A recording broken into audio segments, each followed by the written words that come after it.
Salut, bienvenue à cette nouvelle édition de Minute of Learning, les minutes de l'apprentissage avec RMDC Lab, votre groupe de recherche, de méthodologie et de conseils. Aujourd'hui, nous continuons dans notre série sur la programmation dans Python. Donc, aujourd'hui, nous allons voir les syntaxes de base à connaître dans Python. Partie 1 qui sera sur les concepts et la partie 2. La prochaine vidéo sera sur les exercices et la pratique. Donc, quels sont les opérateurs arithmétiques dans Python? Donc, ce qu'il faut savoir d'abord dans Python, c'est que Python suit le même ordre de priorité d'opération, ce qui signifie que les parenthèses et les exposants ont une priorité sur la division et la multiplication, et eux aussi ont une priorité sur l'addition et la soustraction. Donc, l'addition et la soustraction suivent les mêmes signes en mathématiques, le signe plus et le signe moins, qui peut être représenté par un tiret d'union ou d'un tiret. La multiplication, c'est l'astérix ou l'étoile, et la division, c'est la barre oblique. Donc, la division en Python peut se faire de deux manières. La division avec une seule barre vous donnera le résultat entier, et la division avec deux barres vous donnera le résultat sans la partie décimale. Un autre aspect des opérations, c'est le modulo, qui signifie le reste après une division.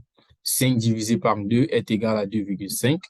Si on cherche à trouver le reste après la division, alors 5 divisé par 2, le reste sera égal à 1 parce que 2 fois 2, 4, moins 5 égale 1. Pour les exposants, on utilise les deux astérisques pour marquer l'exposant. Donc, 5 qu'on veut élever à la puissance de 2, ça sera 5, 2 astérisque 2 qui va être égal à 25. Voilà. Donc, les types de données en Python sont très simples. On aura les nombres entiers qui seront représentés par les integers en anglais int, 1, 2, 3 jusqu'à infinity. On a aussi les nombres décimaux qui sont appelés dans Python float. Float. Il faut aussi noter que la langue de base de Python est basée sur l'anglais, donc beaucoup des mots sont des mots en anglais. Un autre type de caractères sont les caractères appelés les strings. Les strings sont des éléments qui sont représentés entre des guillemets ou deux apostrophes avec l'espace au milieu. Voilà. Donc, un nombre qui est représenté entre des guillemets devient un string et non un nombre entier. Voilà. Donc, pour déterminer le type de données, il faut simplement taper type et entrer la donnée on veut savoir le type entre parenthèses. Donc, si on veut savoir quel type de données avons-nous, par exemple 1.0, on va faire type entre parenthèses 1.0 et par Python, nous retournera float pour dire que c'est un nombre décimal. Donc, les variables. Les variables sont bien sûr des valeurs qui sont enregistrées à des noms. Donc, pour créer une variable, la première chose, c'est qu'il faut attribuer un nom significatif à la variable. La deuxième chose, c'est d'attribuer une valeur à la variable en utilisant égal et donner la valeur qu'on veut attribuer à cette variable. Par exemple, on veut créer une variable âge, donc le nom de la variable sera âge et la valeur sera égale à 80. Voilà. Donc, d'autres choses à savoir sur les variables. La première des choses, c'est que si deux variables ont le même nom, alors la valeur de la variable la plus récente remplacera la valeur de la variable précédente. Ce qui signifie que si on a une variable x qui est égale à 1 et la même variable est égale à 20, alors Python enregistrera la nouvelle variable de x comme égale à 20. Ce qui signifie que dans Python, c'est très important d'avoir des noms spécifiques. Si l'on veut avoir différents noms, alors il faudra donner différents noms aux variables. Voilà. C'est très important parce que quand on travaille sur les grands projets, on peut avoir tendance à donner des noms qu'on pense ne sont pas importants, alors que si on veut réutiliser la variable qu'on a créée dans le passé, eh bien, si elles ont les mêmes noms, la nouvelle variable remplacera l'ancienne. Voilà.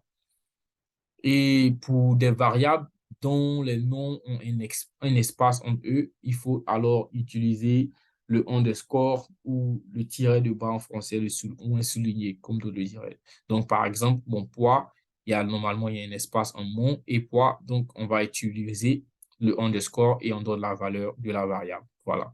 Il y a aussi d'autres syntaxes de base qu'il faut connaître dans Python. Exemple, la syntaxe input avec la parenthèse.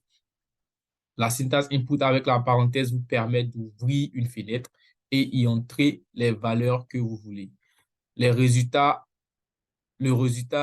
de cet input sera une string, comme on l'a mentionné dans les slides précédents. Ce qui signifie que si vous tapez input en parenthèse et vous tapez enter ou entrée, alors une case s'ouvrira et vous entrez la valeur que vous rentrez. Si vous entrez des nombres, ces nombres seront des strings. Si vous entrez des lettres, ces lettres seront aussi des strings. Voilà. On peut utiliser aussi la syntaxe int entre parenthèses pour convertir tout nombre décimal et tout autre nombre en nombre entier. Et on peut aussi utiliser la variable float entre parenthèses et mettre la donnée qu'on veut à l'intérieur, bien sûr, pour convertir les nombres entiers, par exemple, en nombre décimal. Bien sûr, il faut aussi noter qu'on ne peut pas transformer des lettres en des nombres. Donc, si on a des strings qui sont des lettres qu'on met à l'intérieur de la syntaxe float ou int, alors Python vous donnera une erreur. On peut aussi utiliser la combinaison de int et d'input pour transformer les nombres qui sont des strings en des nombres entiers et c'est la même chose pour les floats. Voilà. On aura des exemples pratiques où ça sera encore plus clair, mais pour l'instant, c'est la partie des concepts. Voilà. Et bien sûr, pour pouvoir tirer ou présenter une valeur, on utilise print, comme en anglais print, pour tirer. Et toute valeur qui sera entre guillemets ou entre ces deux apostrophes sera la valeur qui sera retournée par Python. Maintenant, si on utilise print et qu'on n'a pas de guillemets ou d'apostrophe, alors Python assume que la valeur, l'élément attiré est une variable et donc Python retournera la valeur exacte de cette variable. Si cet élément n'est pas une variable, alors Python va retourner une erreur. Voilà. Par exemple, si on a x égale 20, x égale 20, si on fait print x, alors Python va retourner la valeur de x qui est 20. Si on fait print x en guillemets, alors Python va retourner la valeur qui est entre ces guillemets qui est x. Voilà. On ne sera pas long aujourd'hui, c'est tout pour les syntaxes de base. Dans la prochaine vidéo, on aura des exemples pratiques pour pouvoir mettre la main à la tâche. Merci d'avoir participé à cette édition de RMDC Lab, les Minutes of Learning. Nous sommes là pour transformer les vies avec la recherche de qualité. Veuillez souscrire et partager la vidéo. Bonne journée à vous.